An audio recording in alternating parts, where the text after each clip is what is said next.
Hi అండి. అందరికీ నమస్కారం అండి. ఫ్రెండ్స్ మనకి ఇప్పుడిప్పుడే మరొక ముఖ్యమైన అప్డేట్ అయితే రావడం జరిగిందండి. అదేమిటంటే బ్యాంకుల్లో నగలు తాకట్టు పెట్టడంపై కేంద్రం కొత్త రూల్స్ అంటూ అప్డేట్ అయితే వచ్చిందండి.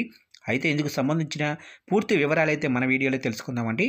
వీడియో మాత్రం ఎక్కడ స్కిప్ చేయకుండా చూడండి ఫ్రెండ్స్. అప్పుడే మనకి పూర్తి సమాచారం అయితే తెలుస్తుంది.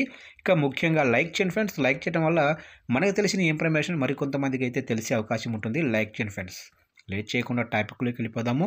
ఇక రిజర్వ్ బ్యాంకు కొత్త నిబంధనల ప్రకారం బ్యాంకుల్లో తాకట్టు పెట్టిన నగలను పూర్తి చెల్లింపు చేసిన మరుసటి రోజు మాత్రమే తిరిగి తాకట్టు పెట్టవచ్చు.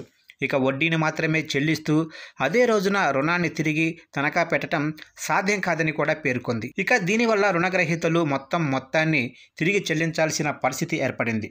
అలాగే మీరు నగలను తిరిగి తాకట్టు పెట్టి తిరిగి ఇచ్చిన మరుసటి రోజు మాత్రమే డబ్బును తిరిగి పొందవచ్చు. ఇక రిజర్వ్ బ్యాంకు యొక్క ఈ నియామకాలు పేదలకు మరియు అవసరాల్లో ఉన్నవారికి చాలా హాని కలిగించాయి. చాలామందికి వడ్డీ చెల్లించి నగలను తిరిగి తాకట్టు పెట్టే అవకాశం మరింత ప్రయోజనకరంగా ఉంది. ఇక దీనివల్ల వడ్డీ వసూలు చేయకుండా అవసరమైన నిధులు వెంటనే లభిస్తాయి.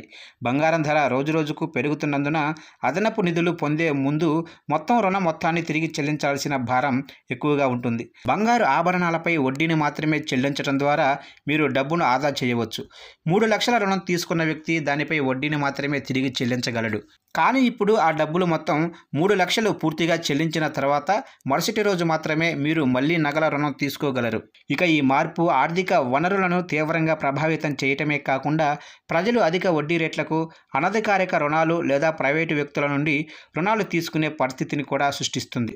ఆభరణాల రుణ రంగంలో పెరుగుతున్న ఫిర్యాదులకు ప్రతిస్పందనంగా అక్టోబర్లో రిజర్వ్ బ్యాంకు జారీ చేసిన సలహా వచ్చింది. సంవత్సరాలుగా పెండింగుల్లో ఉన్న దీర్ఘకాలిక రుణాల నివేదికలు మరియు రుణదాతల నుండి సందేహాస్పద రేటింగులు రిజర్వ్ బ్యాంకు ఈ నిర్ణయం తీసుకునేలా చేశాయి. ఈ కొత్త మార్గదర్శకాల వెనుక ఉన్న లక్ష్యం మరింత పారదర్శకమైన మరియు నాణ్యమైన రుణ వాతావరణాన్ని పెంపొందించడం అని చెప్పబడింది. తక్కువ ఆదాయ కుటుంబాలకు ఆర్థిక ఇబ్బందులు పెరగవచ్చు.